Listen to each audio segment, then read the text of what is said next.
Hello, welcome to the topic on architectural consideration for smart objects.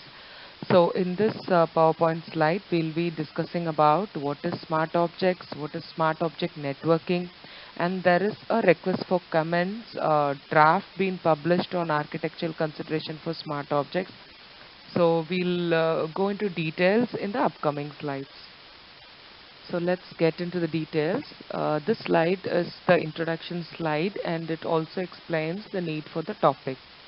So before we go into all this, and this is part of Unit 4, and if you know, the whole idea about this subject is to understand the whole architecture and the needs for Internet of Things. So we have been seeing about what is IoT, what is the hardware requirement for IoT, what is the software requirement for IoT, what are the communication protocols involved. Okay, so in the similar grounds, and we'll also be seeing about the cloud requirement, the programming language which supports this, maybe Python and things like that. So now, just to do a recap, what is IoT? Internet of Things is anytime, anything, anywhere. Okay, that's the slogan or mantra which is been most popularly used. So in that genre, what people wanted to do is, the idea behind IoT is everything that needs to be connected will be connected. So that's what the whole world is working towards, IoT regime. So, but then how do we do it? Okay, so that's the million dollar question. We have the internet as a backbone and all that is there, but then the security issues and lots of things has to be taken into consideration, heterogeneous devices and lot of other things. Okay, so what people are trying to do is people are coming up with concepts called as smart object networking to achieve what is given here. So the need which says like everything that needs to be connected will be connected for the greater good. So now, before we go into the details of the draft which details about smart object networking, you should know what is smart objects, by the way. So smart objects are, if you think about IoT, IoT is a combination of embedded devices, which has already been done in Unit 1 in detail. So what do they do? The embedded devices, they comply or they use communication protocols or services provided by internet protocol services. So they use internet protocols to achieve communication between themselves. When I say themselves, it is between the embedded devices. So most of these embedded devices are called smart objects. But then how do they operate? They don't operate, they are not operated directly by human. Okay. So it could be part of a building, it could be part of a vehicle. For example, if you see a microwave oven, okay, so it is an embedded device, and there are some smart objects or entities or embedded devices which is inside the device, which is the microwave oven, which takes care of the heating and the checking whether it is properly cooked and then sending you an alert or an alarm and things like that. And if you look at a router, it is an embedded device, but then internally it has some smart entities which does what actually needs to be done to achieve the task at hand. So by the way, just to give you a reminder, embedded device or embedded system comprises of embedded devices, which in turn comprises of hardware and software, and it is meant for doing a specific task or a specific job. Okay, so in nutshell, so this slide was telling you about what is IoT, what is the need for the smart objects, which is for forming the smart object networking, and then how are they operated? They are not operated directly, but usually they are part of a bigger structure. Okay. The slide explains about the smart objects. RFC 6574 is actually referring to the smart objects. When we say smart objects, they have some constraints like energy, bandwidth, memory, size, and cost, which is as usual when we say embedded systems by itself. they have these constraints on energy, bandwidth, memory size, and cost. And obviously, smart objects will also have these constraints. And the second point, or the point next to that, is it is not necessary that you connect internet to the smart objects, but in case if you, it's not mandatory that you interconnect internet to the smart object, but in case if you wanted to connect, then there is a whole lot of new use cases and products which will bring in. And many products right now, what they're trying to do is they are trying to put the IP suite on top of smaller and smaller devices. What it brings up is it gives the ability to process more data, visualize better, so that you gain a lot of insight on the collected sensor data. And then the overall network effect can be increased if the data collected from many different devices are combined. Okay, so when you combine these devices, which collects a lot of information, the sensor data, so putting them all together will give you a very important insight. This slide explains about the design decisions on embedded systems. Thereby, it also describes about the uh, design decisions or challenges involved in the smart object formation as well. So whenever you develop an embedded system, you know it is a complex task because it's constrained on many things and it has to do a very specific job. So the designer has to take care of many number of design decisions such as, which are listed here. So how long is the device is operational? How much years or months or whatever? So there's a question to be answered or decided accordingly. So you have to decide depending on the application, the particular microcontroller or the battery you select. So many issues are there because you have to decide on how long the device is designed. For example, if you put it in a volcanic eruption or area to detect it, or in the forest fire, you cannot go to these areas again and again. So it is very vital that the modes or the sensor devices which you deploy remain there for quite a lot of time, maybe 2 to 3 years. So it depends accordingly. And then how does it interact with the physical world? Okay, or is it a sensor or actuator or both? And how many owners do you really have? Is it just one, or many people are sharing the ownerships, and all these has to be decided? And is there is any chance that the ownership differs, or ownership has to be changed in the course of its lifetime? And then is it continuously, is it a need for continuously powering, or can the device sleep in between and come back to save power? So these are some important questions which has to be addressed when you make some decision. And do you need to connect it to internet, or is it to be standalone?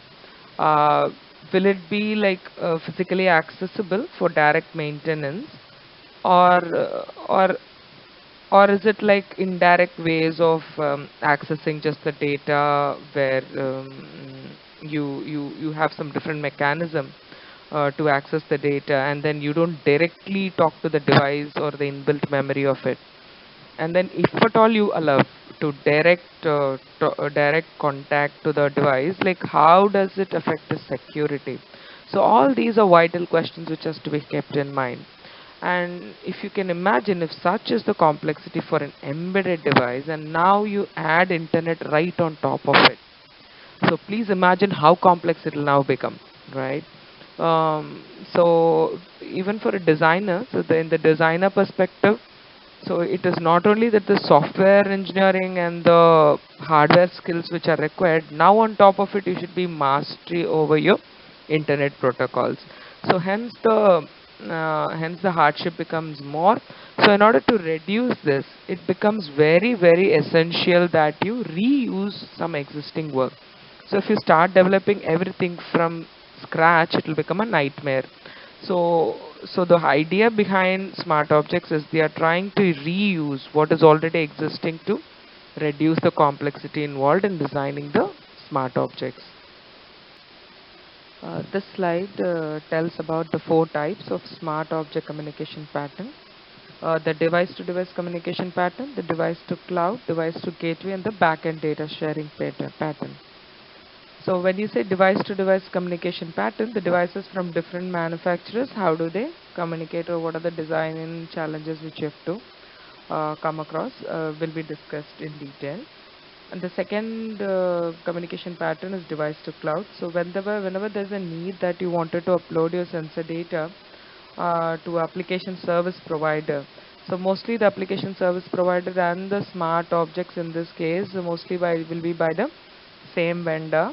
But in case if the designer feels that he wants to give interoperability across different platforms and different devices, then there is a possibility that they allow the access of the application service provider from third party models. Okay, that is possible. So all these are explained in detail in the coming slides. And the third is the device to gateway communication pattern. So whenever there's a need that you wanted to have bridge between different technologies, so this comes handy. And these days there is also work happening on generic gateways instead of specific gateways, which will again add up to complexity. Each one has to be deployed for each technology conversion. So instead of that, people are working out on generic gateways. And whenever there's a need for something apart from widely used radio technologies, then you may have to think of device to gateway model. So usually the widely used models are your Wi-Fi based models, okay, which are based on 802.11. But you wanted something like 802.15.4 or non-IP devices to communicate with IP devices, or the traditional models or legacy models to communicate with the current one. So in these cases, you may have to deploy a gateway.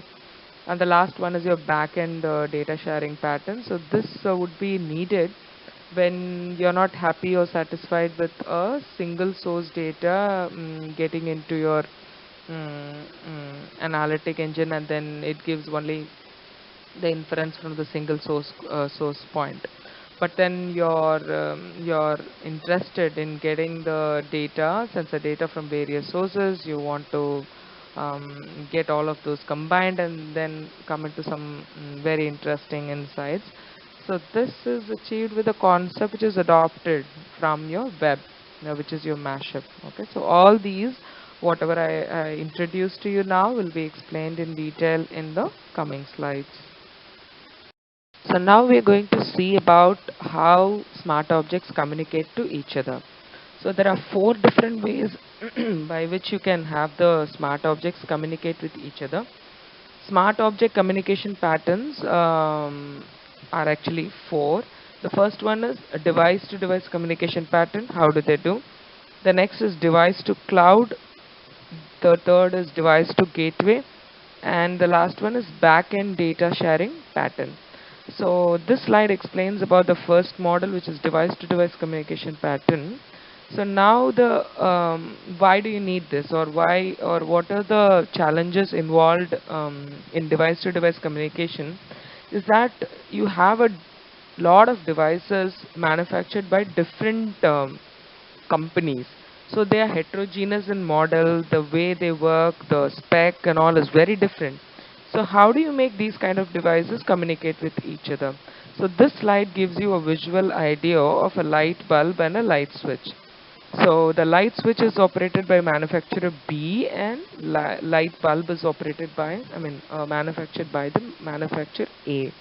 So now there are two different manufacturers involved in this. So then how do you make this light switch operate the light bulb manufactured by a different company, which is A? This slide explains about the challenges or the important features which are involved in the device-to-device communication pattern. So we already saw the design challenges when considering the smart objects by themselves, but this slide explains about when one smart object communicates with another smart object, what all should you have in mind if you use the device-to-device communication pattern. Um, the model which we were saying about. If you are using this device-to-device communication pattern, then these are the questions which you have to answer and decide accordingly. The first thing is there are many layers, and then the minute you talk about the device, it boils down to the physical layer. So which physical layer should be supported? So would you like to use any low power radio technology, for example Bluetooth or Bluetooth Smart or IEEE 802.15.4, which is your example can be your Zigbee, which is your low power personal area network. Is that you wanted to do, then you have to make your moves accordingly. The second is the device is okay if it supports only IPv6, or you want both of IPv6 and IPv4 for backward compatibility and things like that. But then if you have both, then what is the mechanism you use for a IPv4 device to communicate to IPv6 or vice versa? The next point is which IP address configuration mechanism is integrated into the device. So you have to make some call on it. And then which communication architecture would you like to use? So is it a peer-to-peer model or a client server or exclusive pair? So communication models we've already seen in the unit 1. So now you have to decide upon what do you really wanted to use. And is every device which you are using a constraint, or few ones has a luxury of no worry about the constraints on power or battery and things like that. So if you recall the points about Zigbee, so they have something called as reduced functional device and fully functional device. That's what they're referring to here. And then service discovery mechanism is something like this, that there are a lot of devices which are available. Maybe you have a lot of light bulbs, maybe 10 to 20 light bulbs. So if somebody wants to explore how many light bulbs do you have and what is the capability of each of the light bulbs, then is your system allowing you to interact with the devices and get the type of services each one of them provide in the home or office or whatever for that matter. So this slide continues the challenges of device-to-device communication pattern, which we were seeing in the previous slide. So these are few more challenges which we need to address. So like which transportation layer would you choose, whether it is UDP or TCP? Which application layer, is it MQTT or QAP or HTTP, whatever? And then the data or the information models which you would like to use, CSV, JSON, or what would you prefer? And then the privacy and security aspects have to be given a careful thought. Which security threats and how would you mitigate them? So where the security credentials are stored, where do they come from, and at which layer of the protocol stack should you have to put the security protocols, security algorithms? Should it be across all the layers, or you're going to choose a specific layer? And what kind of privacy implications will the device have, depending on the various design decisions which you're going to make? Is there is any compromise or anything like that? So you may have to answer all these before you go for deciding about the device to device communication pattern. So this slide explains about the device to cloud, and it is very self-explanatory. So you have two devices. One device is having a temperature sensor deployed to it, and the another device is having a carbon monoxide, maybe a gas sensor deployed.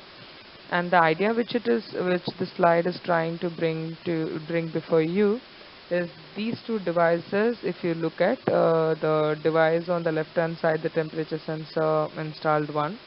So the communication stack, the protocol stack which is used to communicate to the application service provider, if you look at it, is HTTP, but in this side it is QAP.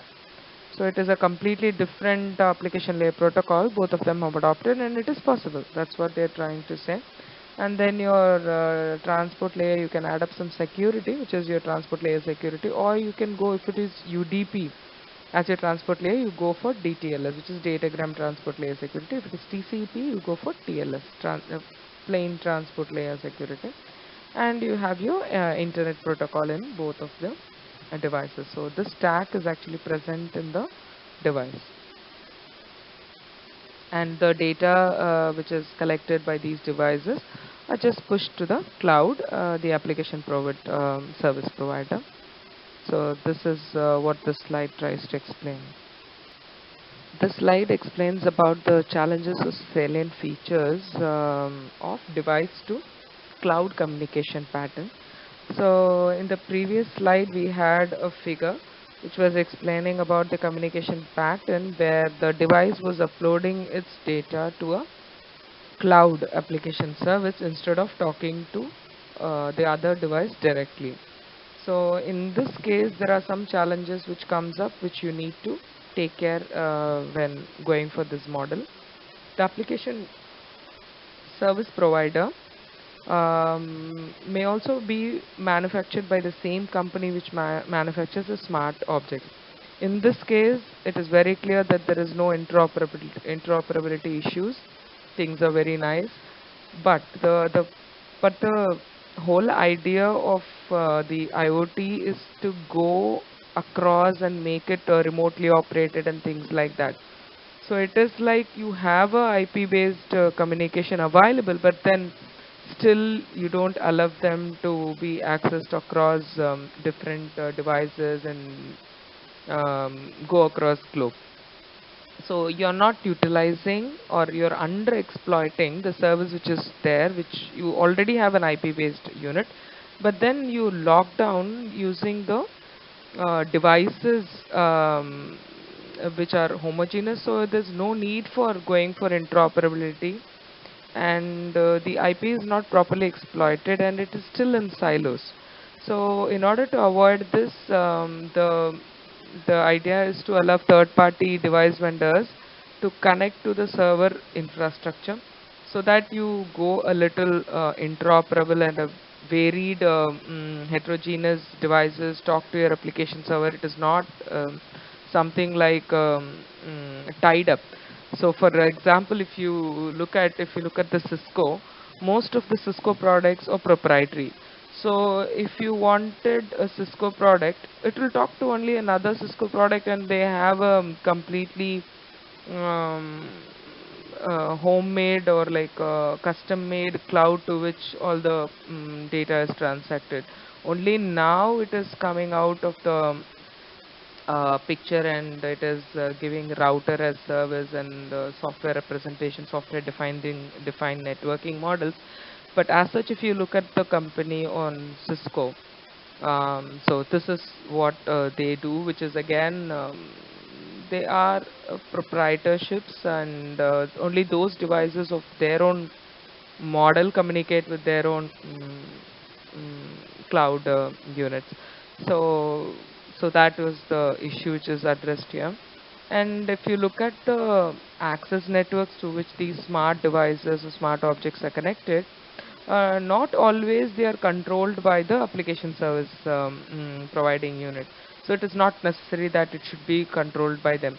So in that case, what is the solution they offer is the commonly used radio technologies like your wireless LAN, wired Ethernet or cellular radio together with the network access authentication technology can be reused. So this is one good point, because they are not directly controlled by the application service provider. So you can tap or exploit on this point where you reuse, because there is no direct control or tie-up.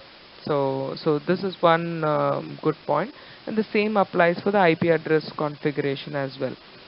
But again, I underlined it is that not necessarily they are controlled by it. In case if they are controlled by application service provider, then the variety by which you take things for reuse is again restricted to that company which made it and things like that. This slide again is pretty much simple. This is a device to gateway communication pattern. So if you look at the comparison between the previous device to cloud and device to gateway communication pattern which is given in this slide, there is one new entity which is your local gateway, which has come in, which is the bridge which we were seeing. And now it could be IPv4 and IPv6 compatibility gateway. and the devices are not directly pumping to the application service provider. So what do? Is they have a lot of differences at the hardware level and at the application layer protocols which they are using. So they have somebody to meddle with and come up with some translation and conversion so that they achieve full interoperability before they push to the application service provider. This slide explains about the third model, which is device to gateway communication patterns, the challenges involved and the salient features involved in that. So if you look at the second model, which is the device to cloud, it is very convenient for vendors of smart objects, no doubt about it. It's simple and it works well for widely used radio technologies like Wi-Fi based on IEEE 802.11, the Ethernet models for smart house use cases. It was very pretty much simple. But in case you need or the requirement says that you wanted to adopt a less widely available radio technology, or you need a special application layer functionality, like you need a local authentication or local authorization, or you wanted to have an interoperability with a traditional device or a legacy device, and this one non-IP device wants to communicate with another non-IP, I'm sorry, one non-IP device wants to communicate with another IP device and things like that. There is need for gateway in that case. So that bridges between the different technologies and performs other needed networking and the security functionality. So this is a justification of why do you need the device to gateway model. And as of now, if you see, the same vendors are providing the who manufacture the smart objects are the ones who are providing the gateway, but work is happening where people are coming up with generic gateways, so it simplifies a lot of stuff and becomes completely interoperable, and it will become a one model suits all picture. So how do you define generic gateway? Is any IoT device design which uses generic internet protocols, which is not device specific, and which do not require application layer gateways, specific application layer gateways to translate one application layer protocol to another one. So for every little thing you may have to get the gateway. If it is not generic, then you have to have gateways deployed for each and every unique conversion. So in order to avoid that, people come up with a generic gateway where anything to anything is will be made possible because of these generic internet protocols. So now this communication pattern can frequently be found with so this kind of device to gateway model you can see in places where you need a remote capability and you wanted a real-time streaming or real-time interaction. So this gateway is thereby assumed to be always connected to the internet, which is again common sense that if you wanted remote access, then it should be connected to the internet all the time. And now to make things simpler, the gateway can be a mobile phone, which is your smartphone, with special apps that are tailored to each specific IoT device. So if you could make up that, the interoperability is mainly a concern with regard to the lower layers of the protocol stack, and when you move up the protocol stack, the interoperability, solving interoperability issues becomes much simpler because it is not tied to the hardware level. So now it travels to the software section where things becomes much easier. So what you have to do is just have, if the users are willing to download a new app for each IoT device, then the problem is already solved. So that's the main challenges or salient features about the device to gateway model. So this is the last communication pattern, which explains about the challenges and salient features for the backend data sharing model. So if you want to compare with the device to cloud pattern, so the device to cloud pattern often leads to silos, which we already discussed with proper substantiation. The IoT devices upload data only to a single application service provider in that case. However, the users often demand, in some cases, the ability to export and to analyze data in combination with data from other sources as well. So they are not happy with just one source and get the data and work. They wanted n number of sources pumping in their data, and then they wanted to export it, mix them all up, and then come into some new analytics and then insight based on that. Hence, there is a desirable need for granting access.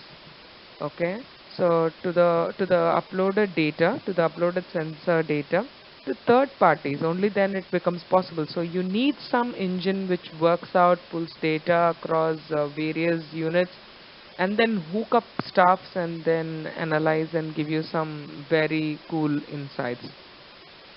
So this pattern is not new. This is again adopted from the web, which you might have heard about the mashups. So mashup is something like you have a web page or a web application that not only uses content from one source. So it refers to various sources, pulls out content from all these sources, and then puts them all together into a single graphical interface. But for you it looks like, oh, it got it from a single source. No, it just crawls and then gets across various sources and then puts it on your single graphical user interface, which is the concept of mashup in web development. One classical example can be, you have a lot of addresses of people, and then you have photographs of those people, and all these exist in different sources, and then you have a Google map. So what you do is you mash up all of these and then give a very beautiful map mashup, putting all these things together. Okay, so a similar idea can be adopted in the smart object model as well. And then everything, if you start saying like, no, no, you have to learn something new, the algorithm or the language or the new hardware, things are going to become very tough. So as I was already insisting in all the slides, the smart objects concept is to reuse as much as you can. So what they do here is to offer the familiarity for developers. Developers already knew few things, so why don't you pitch in or leverage that? So typically, if you look at your RESTful API, you can adopt it, and in combination with the standard authentication and authorization technology like OAuth, can be very beautifully reused. But the challenge here is, yes, the reuse is very good at the level of building blocks, but the entire protocol is not often standardized. So you may have to re-engineer on those. But yes, at the lower building block levels, you can reuse what you already know or you have.